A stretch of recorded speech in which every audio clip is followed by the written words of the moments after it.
Assalamualaikum warahmatullahi wabarakatuh. Alhamdulillahirrabbilalamin. Allahumma sholli ala sayyidina Muhammadin wa ala alihi wa ashabihi ajma'in, amma ba'du. Anak-anakku SMP, siswi SMP Unggulan Al-Falah, alhamdulillah kita dapat bertemu lagi pada hari ini walaupun di kelas online, tetapi harapan Bapak, anak-anakku tetap semangat seperti tatap pelajaran pada waktu tatap muka. Oleh karena itu, sebelum pelajaran ini kita mulai, marilah kita terlebih dahulu berdoa kepada Allah. Mudah-mudahan kita diberi ilmu yang bermanfaat. Al-Hadiniyah wa kuluniyati sholih. Al-Fatihah. A'udzubillahi minasyaitonirrajim. Bismillahirrahmanirrahim. Alhamdulillahirabbil alamin arrahmanir rahim maliki yaumiddin iyyaka na'budu wa iyyaka nasta'in ihdinas siratal mustaqim siratal ladzina an'amta 'alaihim ghairil maghdubi 'alaihim waladdallin amin.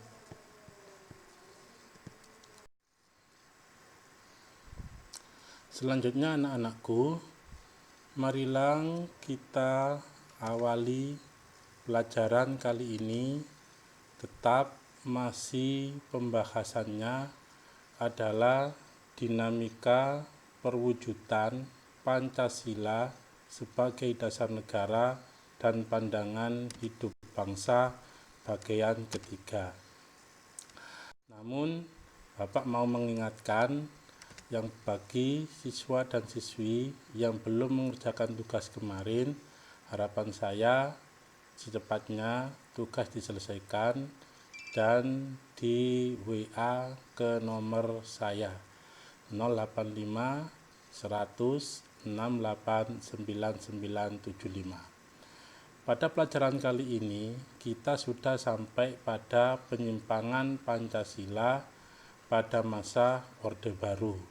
Pelajaran kali ini kita sudah nyampe pada penyimpangan Pancasila pada masa Orde Baru tahun 1966 sampai 1998. Era demokrasi terpimpin di bawah pimpinan Presiden Soekarno mendapat tamparan yang keras ketika terjadi pemberontakan yang dilakukan oleh PKI, Partai Komunis Indonesia, pada tanggal 30 September 1965 yang mengakibatkan dibubarkannya PKI dan seluruh organisasi di bawahnya dan dinyatakan PKI sebagai organisasi terlarang, yang juga mengakibatkan lengsernya Presiden Soekarno dan penyerahan kekuasaan pemerintahan kepada Jenderal Soeharto. Jadi setelah pemberontakan PKI yang terkenal dengan G30 SPKI, apa itu G30 SPKI? Adalah G-nya gerakan, 30 itu nama tanggalnya, S adalah nama bulannya, September, kemudian tahun 1965. Jadi setelah pemberontakan yang dilakukan oleh PKI pada tanggal 30 September 1965 juga mengakibatkan dibubarkannya PKI dan seluruh organisasi di bawah dan dinyatakan sebagai organisasi terlarang di Indonesia. Tidak hanya itu saja anak-anakku, yang juga mengakibatkan lengsernya Presiden Soekarno dan penyerahan kekuasaan pemerintah kepada Jenderal. Anak-anakku sekalian, setelah itu perpindahan kekuasaan dari Presiden Soekarno kepada Jenderal Soeharto sebagai pejabat presiden sampai dilaksanakannya pemilu. Perpindahan kekuasaan itu melalui sidang istimewa oleh MPRS pada tanggal 7 Maret 1967 yang keputusannya dituangkan dalam TAP MPR nomor 33 garis miring MPRS garis miring tahun 1967. Ketika Jenderal Soeharto dipilih menjadi Presiden RI, maka era tersebut dikenal sebagai Orde Baru dengan konsep demokrasi Pancasila. Anak-anakku sekalian, pergantian kepemimpinan melalui sidang istimewa yang dilakukan oleh MPRS pada tanggal 7 Maret 1967 dari Presiden Soekarno kepada Jenderal Soeharto dituangkan dengan TAP MPR nomor 33 garis MPR 1967. Maka dengan demikian Presiden yang semula itu Soekarno maka diganti dengan Presiden yang baru, yaitu Jenderal Soeharto. Maka setelah itu kepemimpinan yang dilakukan oleh Soeharto disebut dengan Orde Baru.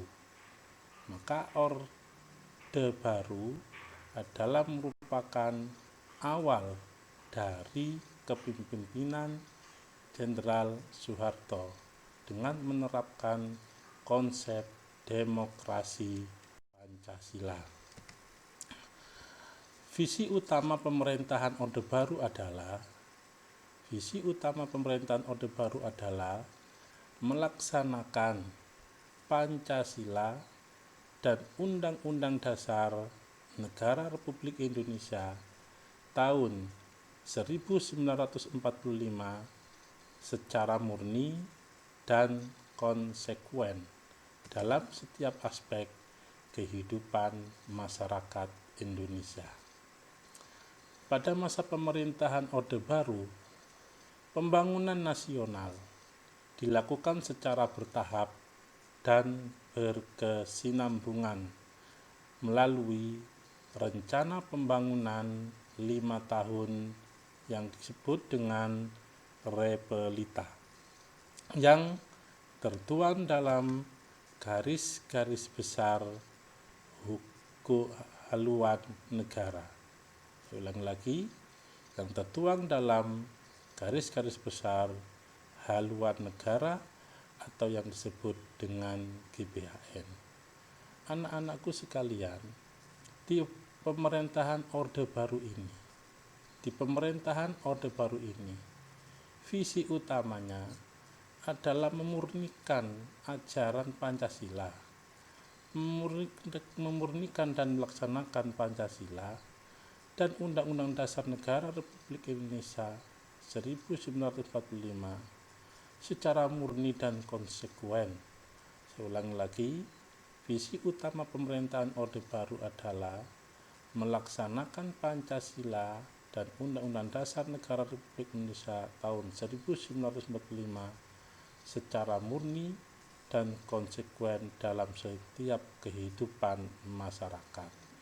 Jadi masyarakat Indonesia dalam kehidupan berbangsa dan bernegara itu diharapkan untuk melaksanakan ajaran-ajaran Pancasila dan Undang-Undang Dasar Negara Republik Indonesia, sehingga pada masa pemerintahan Orde Baru itu pelaksanaan pembangunan dilakukan secara bertahap dan berkesinambungan. Artinya bertahap adalah pembangunan dilakukan dengan tahapan-tahapan tertentu dan kemudian diteruskan oleh tahun-tahun berikutnya. Itu berarti pembangunan dilakukan secara bertahap dan berkesinambungan yang melalui rencana pembangunan 5 tahun atau Repelita, yang kemudian Repelita rencana itu dituangkan dalam garis-garis besar haluan negara atau yang disebut dengan GBHN. Penyimpangan Pancasila pada masa Orde Baru. Sekarang Pancasila pada masa Orde Baru juga mengalami penyimpangan. Walaupun di awal-awal dikatakan melaksanakan Pancasila secara murni dan konsekuen, tetapi di tengah perjalanan pun Pancasila pada Orde Baru juga mengalami penyimpangan. Pada masa itu, lembaga kepresidenan merupakan pengontrol utama lembaga lain, baik yang bersifat suprastruktur, yaitu DPR, MPR, DPA, BPK, dan MA, maupun yang infrastruktur, seperti LSM, partai politik, dan sebagainya. Sehingga pada masa itu, kebebasan berpolitik dibatasi dengan 3 partai saja, yaitu 1. Partai Persatuan Pembangunan atau yang disebut dengan P3. Yang kedua, golongan karya yang disebut dengan Golkar. Yang ketiga adalah Partai Demokrasi Pembangunan Indonesia atau yang disebut PDI. Anak-anakku, perlu Bapak jelaskan, pada masa Orde Baru penyimpangan itu dilakukan yang berupa pengontrolan utama yang dilakukan oleh lembaga kepresidenan. Jadi lembaga kepresidenan dalam ini dipimpin oleh presiden, yang mana presidennya pada waktu itu Presiden Soeharto, mempunyai kontrol yang sangat kuat kepada suprastruktur, lembaga suprastruktur. Apa itu suprastruktur? Yaitu lembaga yang terstruktur seperti DPR. DPR adalah kepanjangan dari Dewan Perwakilan Rakyat. Kemudian ada MPR. MPR Majelis Permusyawaratan Rakyat. Kemudian ada DPA. DPA adalah Dewan Pertimbangan Agung. Kemudian ada BPK, Badan Pemeriksa Keuangan, dan yang terakhir adalah MA, Mahkamah Agung. Itu adalah merupakan lembaga yang bersifat suprastruktur,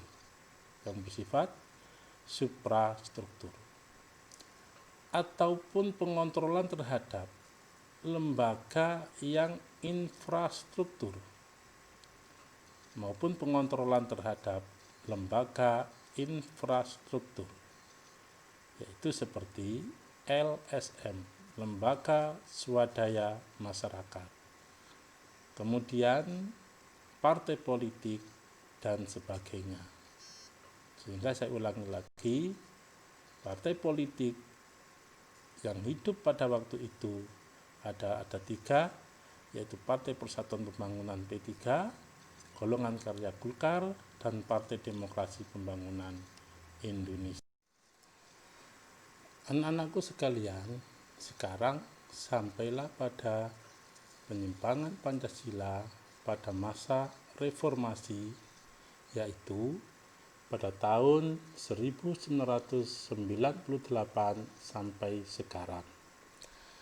Pada masa reformasi, penerapan Pancasila tidak lagi dihadapkan pada ancaman pemberontakan yang ingin menggantikan Pancasila dengan ideologi lain.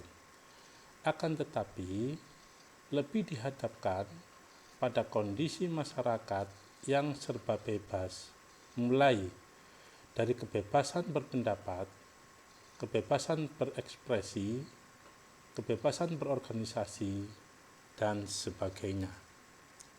Di satu sisi, kebebasan akan memunculkan kreativitas, namun di sisi lain, kebebasan akan menimbulkan sisi negatif.